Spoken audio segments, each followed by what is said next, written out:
বাংলা সিনেমার পাশাপাশি বাংলা ধারাবাহিকের দুনিয়াতে অত্যন্ত জনপ্রিয় হয়েছেন বর্ষিয়ান অভিনেত্রী মিতা চ্যাটার্জি। তার কথাবার্তা আদব কায়দা বাকিদের থেকে কিছুটা ভিন্ন হওয়াতে দর্শকের মনে আলাদা জায়গা অর্জন করেছিলেন। 90-এর দশকের সবচেয়ে জনপ্রিয় ধারাবাহিক ছিল জন্মভূমি, যা চলেছিল 7টা বছর। এই ধারাবাহিকে পিসিমা চরিত্রে তিনি তাক লাগিয়েছিলেন।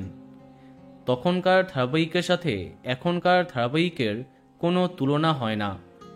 আজ অনেক ধারাবাহিক হলেও আগের মতো অতটা প্রাসঙ্গিক নয়। অভিনেত্রী মিতা চ্যাটার্জিকে আমরা শেষবার দেখেছি ত্রিনয়নী ধারাবাহিকে, তারপরই অবসর নিয়েছেন তিনি। বর্তমানে টালিগঞ্জের মূর অ্যাভিনিউর বাড়িতে থাকেন। পরিবার তার সঙ্গে থাকে। মেয়ে জামাই নাতি নাতনি নিয়ে ওনার ভরা সংসার। 93 বছর বয়সে এসে এখন আর ক্যামেরার সামনে তিনি দাঁড়াতে চান না। সম্প্রতি বাংলা ধারাবাহিক নিয়ে তিনি মুখ খুলেছেন।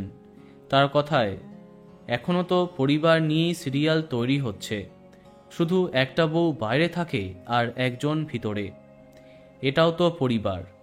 এখনকার সিরিয়ালে যা দেখি, গা ভর্তি গয়না পরে থাকে অভিনেত্রীরা।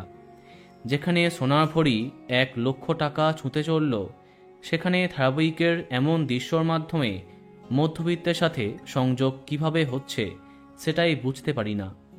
যাই হোক, আপনি ভালো থাকুন, এটাই আমাদের প্রার্থনা।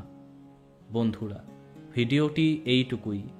বাংলা বিনোদনের অন্যান্য আরও খবর পেতে সাবস্ক্রাইব কারেন্ট পজ। ধন্যবাদ।